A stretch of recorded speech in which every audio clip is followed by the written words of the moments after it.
Chloe Valdery has also covered this as well, but the way that certain people elevate whiteness is almost to an omnipotent level where it's ever present, ever being, everywhere. And it's like, I agree with her. I don't see how or why we should elevate this concept of whiteness so high, because that's the thing that people like Robin DiAngelo do when they're talking about, your whiteness, is they are actually elevating whiteness above everything else, thereby codifying white supremacy. It just seems like the kind of conversations or the kind of statements being made, if you were not aware of who was saying them, you would say that they were incredibly racist. So we use this modern form of race that was created in the 15th, 16th, 17th, 18th centuries, and we use that to harm people that we shouldn't be harming. People who, when you say you want to end racism, but you are continuing on with that form of racism, using the same terminology, the same ideas, you're not ending anything. You're perpetuating it. You're building levels onto the master's house that Audre Lorde spoke about. And so I just wanted to highlight the discrepancies and the nonsensicalness of the logic being applied within these kind of circles. It made no sense to me. Yeah. An example that readily comes to mind how the racism of the past is being perpetuated today by people, everyone, is this idea of the one drop rule. I was having a chat with a guy in one of my videos, and I asked them, is there any legal requirement that says that the child of a mixed race person cannot identify as white? I mean, if you have one white parent and one black parent, is there any law? And he said no. So I then asked myself, why do such kids default identify as black when you have a white parent and you have a black parent? Why do you defaultly identify as black? Obviously, historically, the reason why that classification happened is because the racists, they believe that for you to be white, you have to be of pure European heritage. But you can be black if you're mixed. You can be black if you are mixed up to an 8th or a 16th or whatever figure. Yet, we're perpetuating that today. So, in a way, since there are no legal requirements, why aren't people messing with this idea of race? Why aren't people trying to destroy this idea of race by, I'm from a white father, I'm a black mother.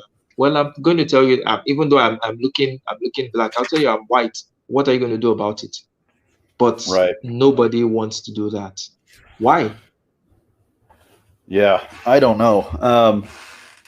I love that discussion that I can't remember where I saw you do it, but it was, I think it might have even just been a conversation between you and I don't remember, but we were talking about, or you were talking about, why is it mixed race children, it's cooler to be,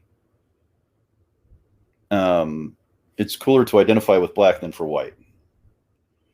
And almost every mixed race individual generally claims, especially if they believe in the modern concepts of race, they will always claim black, right? Because you get far more social benefits from being black than you do from being white, right? You get access to scholarships, you get access to grants, loans, even entrepreneurial loans. You get greater access for, So I think that one drop rule and Dr. Mason covers it really, really well in her book, which is Theory of Racelessness. You should read it.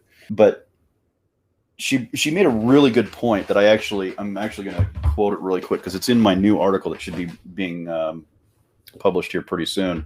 But she says, because I look as I do, I can say anything I want to you, mistreat you, cancel you, and yet not be a racist.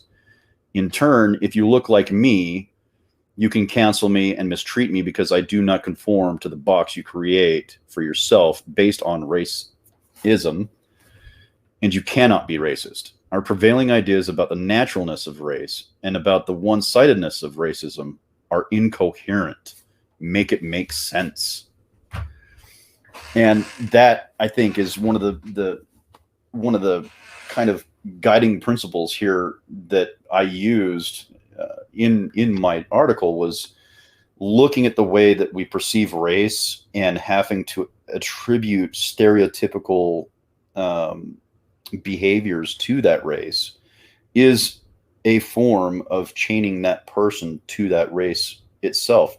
You're policing that person's behavior, their thoughts, their actions, their beliefs according to something that does not biologically exist. You know what I mean? And so it was Yep.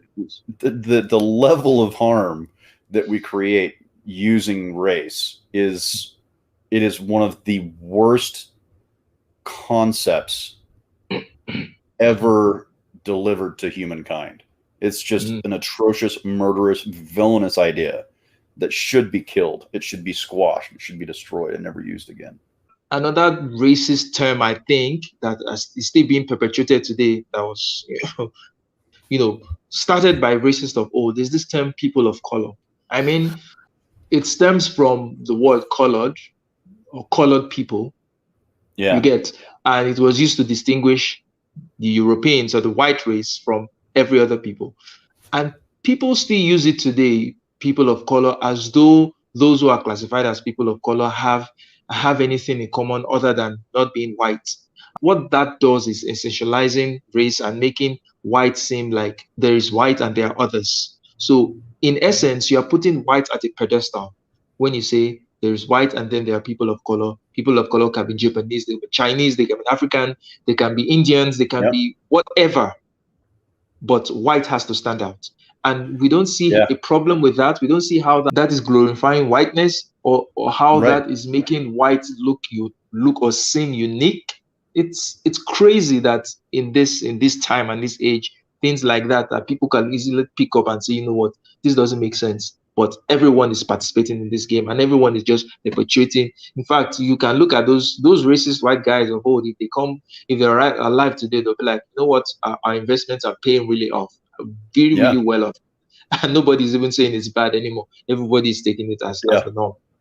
Well, I think I actually covered that in my article, but something Chloe Valdery has also covered this as well. But the way that certain people elevate whiteness is almost to an omnipotent level, where it's ever present, ever being everywhere, and it's like I agree with her. I don't see how or why we should elevate this concept of whiteness so high, because that's the thing that people like Robin DiAngelo do when they're talking about, your whiteness, is they are actually elevating whiteness above everything else, thereby codifying white supremacy.